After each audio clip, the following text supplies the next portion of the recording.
380e journal de bord, Jean-Marie Le Pen, bonjour. Bonjour.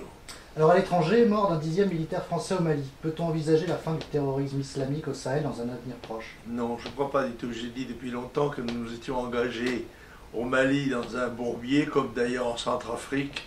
Nous avons une telle disproportion entre l'étendue du territoire à contrôler et le nombre de nos soldats que nous sommes probablement engagés pour des années à des opérations de guérilla qui peuvent d'ailleurs tourner très mal quelquefois.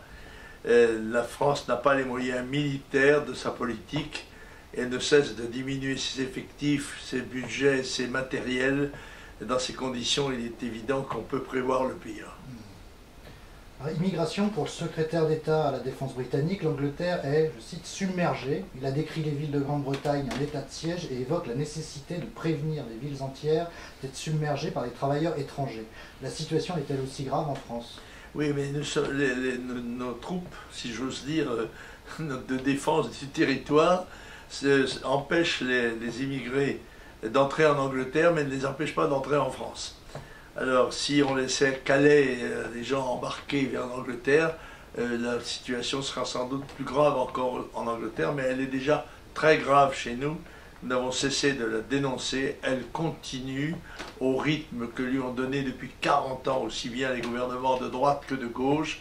Il s'agit là d'un danger mortel que nous ne cessons de dénoncer et qui ne cessera que quand le Front National sera arrivé au pouvoir et prendra les mesures radicales qui conviennent pour protéger non seulement l'identité, la sécurité, la liberté, mais même l'existence des Français. Et d'ailleurs, l'ambassadeur de France en Algérie a déclaré que nous atteindrons les 300 000 visas pour 2014. Oui, c'est bien évident que ça n'est pas par Lampedusa qu'il faut entrer en Europe. C'est évident, c'est très dangereux, très difficile. Le plus simple, c'est d'avoir un visa touristique. Et puis on entre par centaines de milliers, puis on ne sort pas. C'est tout, voilà. Et nous sommes devant une situation acquise. Nous ne sommes pas en mesure de nous défendre. L'Europe nous l'a interdit, et tant que l'Europe nous l'interdira, nous serons mis en état d'infériorité. Il faudra donc tôt ou tard penser à quitter l'Europe. Livraison du Mistral à la Russie. Vous étiez d'ailleurs en début de semaine. Cette livraison se fera ou ne se fera pas? Oui, écoutez, c'est scandaleux que le gouvernement français ne respecte pas sa parole et mélange ses activités commerciales internationales avec ses activités diplomatiques. Nous n'avons pas grand-chose à faire en Ukraine, mais en tous les cas, nous ne devons rien faire qui nous mette mal, très mal même, avec la Russie. Et dans ces conditions, nous avions un contrat commercial qui donnait du travail à Saint-Nazaire, à nos chantiers navals. Eh bien, nous allons mettre tout cela en péril pour satisfaire à l'oukase de l'OTAN, des Américains qui, eux, mènent leur jeu personnel dans cette région du monde. Et ce n'est pas l'intérêt de la France. L'intérêt de la France, c'est de respecter ses contrats et donc de livrer les Mistral qui ont été payés et qui, bien évidemment, s'ils ne sont pas livrés, devront être payés 3 fois leur prix par l'État français. Et en Ukraine, des législatives ont eu lieu le week-end dernier et une majorité claire s'est prononcée en faveur des partisans d'un rapprochement avec l'Union européenne. Oui, il est évident que les partisans de l'Union européenne sont au pouvoir. Il faut noter tout de même que les candidats de Yanukovych, c'est-à-dire des pro-russes de l'Ouest, si j'ose dire, a fait près de 10%. Mais ça, moi je crois que c'est une affaire de famille, que les pays étrangers, c'est-à-dire les États-Unis, l'OTAN, l'Europe, la France devraient laisser la Russie et l'Ukraine essayer de trouver une solution entre Poroshenko et Poutine. Ce sont des gens de responsabilité, de sang-froid. Je pense qu'il faut tout faire pour éviter que la situation ne devienne gravissime, parce que les gesticulations militaires, on le sait, peuvent être extrêmement dangereuses dans leurs conséquences, surtout quand des éléments incontrôlés sont sur le terrain et capables même de déclencher des réactions qui sont elles-mêmes aussi incontrôlables. Alors en France, mort d'un activiste anti-barrage à Sivins dans le Tarn, à qui la faute? Écoutez, moi je ne sais pas, un manifestant en tenue avec son sac à dos à 2 h du matin dans un affrontement avec les gendarmes, ce n'est pas tout à fait un passant de la rue, ce n'est pas tout à fait quelqu'un qui a la fleur à la main vient manifester.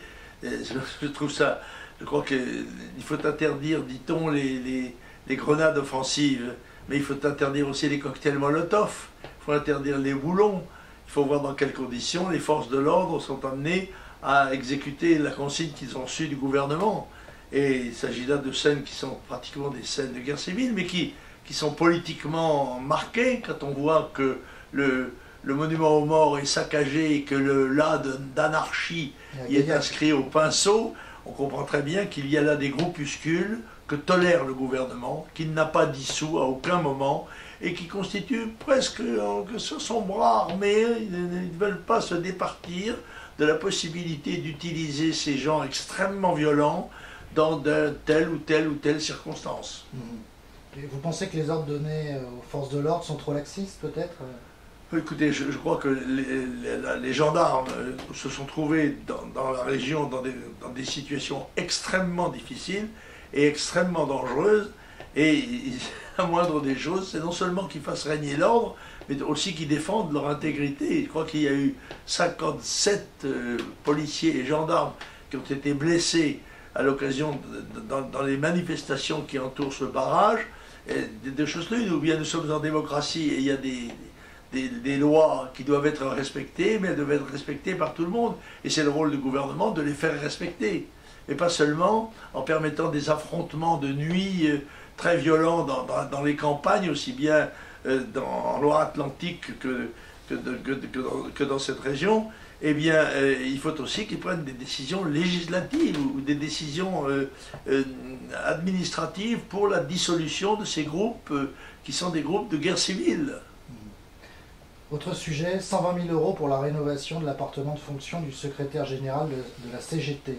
Scandale ou diversion? Oui, écoutez, ça me paraît dérisoire, ça, que la CGT fasse des travaux pour loger son secrétaire général ne me paraît pas extravagant. En revanche, je constate qu'on n'a jamais mis en cause le 1% des DF, n'est-ce pas, ou les pourcentages prélevés sur les grands services publics au bénéfice de syndicats dont il faut bien reconnaître qu'ils tirent en grande partie leur subsistance des subventions qu'ils reçoivent de ci et de là, y compris du patronat, comme on l'a vu dans certaines circonstances précédentes. Le ministre de l'Éducation nationale, enfin la ministre de l'Éducation nationale, affirme dans un communiqué sur la laïcité vouloir autoriser les accompagnatrices scolaires à porter le voile. Réalisme ou reculade? C'est une complicité de la part du gouvernement. Le fait de se masquer le visage doit être strictement interdit en toutes circonstances, sauf le mardi gras si vous voulez, mais que ce soit les clowns agressifs ou que ce soit le hijab ou la burqa doivent être totalement interdits en toutes circonstances. Y mettre le petit doigt, c'est s'engager dans un processus dont on sait qu'il se terminera par la communautarisation générale dans notre pays avec les conséquences dramatiques que cela pourrait avoir. Alors, autre sujet, Woody Allen, le grand cinéaste américain, a déclaré dans un article publié hier sur le site du Point, je cite, « La France a toujours été le symbole des ambitions humaines les plus élevées sur le plan artistique et culturel. Quand on regarde la France, on se dit voilà ce que l'homme a réussi de plus beau, de plus ambitieux, de plus élevé en matière d'art, d'architecture, de mode, de savoir-vivre. Et puis, on voit ce que sont devenus les Champs-Élysées, et c'est à mes yeux un crime contre l'esprit et la culture française. Ça devrait être déclaré crime national. » Oui, je crois qu'il n'a pas tort, c'est un étranger amoureux de la France, un artiste, et je crois que sa vision est juste.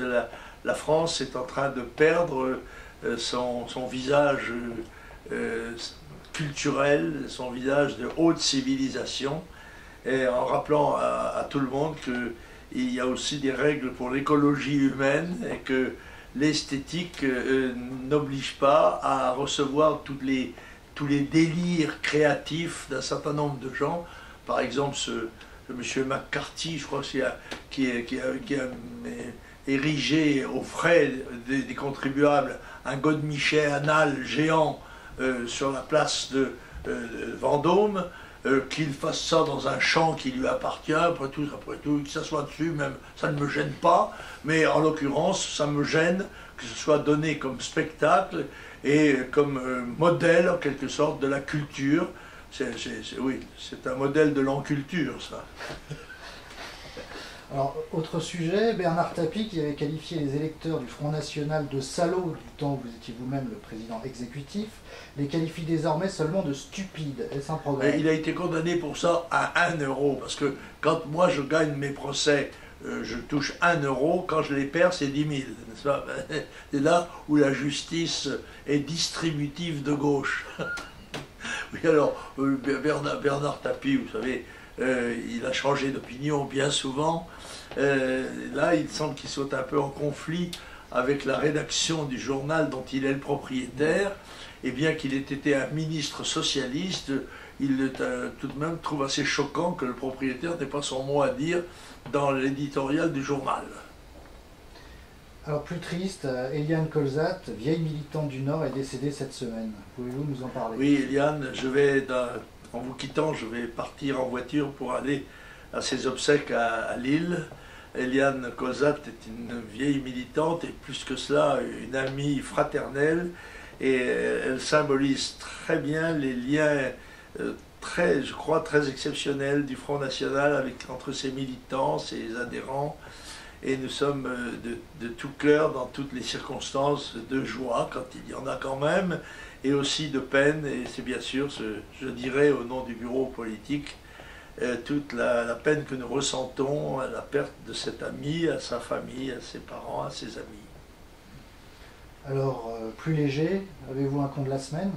Ah, je sais pas, il y en a tellement que je n'ai pas eu le temps de choisir honnêtement, mais la prochaine fois je ferai, non j'allais dire, non, je ferai une série, j'allais employer un mot dangereux dont il faut se garder, prudence est mère de sûreté. Alors vous avez porté plainte contre Jacques Séguéla.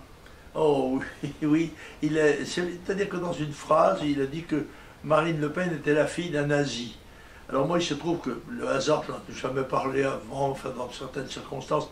Moi, j'ai été un très jeune résistant, puisque quand mon père est mort, j'ai gardé dans la maison avec ma mère un fusil Lebel, un fusil de guerre et un pistolet, ce qui nous mettait en situation d'être déportés ou fusillés. Bon, je pense que pendant ce temps-là, le père de M. Séguéla était caché sous son lit. C'est ce qui lui permet aujourd'hui de donner des leçons de résistance à tout le monde et d'insulter. Je ne tolérerai pas l'insulte, je le poursuivrai.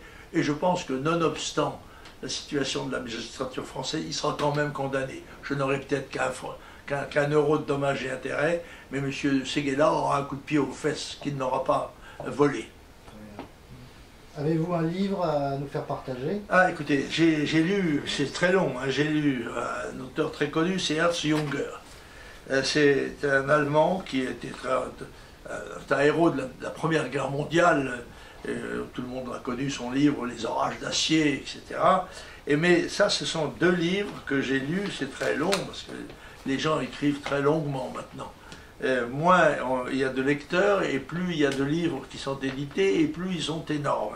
Enfin, ça, c'est le journal presque quotidien de Ernst Junger, qui est un militaire, il est capitaine, je crois, à ce moment-là, anti-nazi, il est contre Hitler, et il ne fait rien positivement contre, sinon des rencontres, mais le journal est très intéressant parce qu'il raconte la vie de l'occupation, au moment où M. Modiano, Patrick Modiano vient d'avoir le prix Nobel, dont toute l'œuvre pratiquement porte sur la Deuxième Guerre mondiale qu'il n'a pas connue, puisqu'il est né en 1946, mais comme il a dit, ma mémoire est née avant ma naissance. Bon, par conséquent, c'est un sujet d'actualité, ça sera toujours un sujet d'actualité qui pèse très lourdement sur notre vie quotidienne.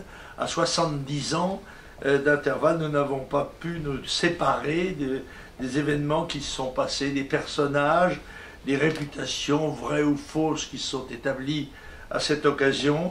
C'est un livre très intéressant tout de même à lire.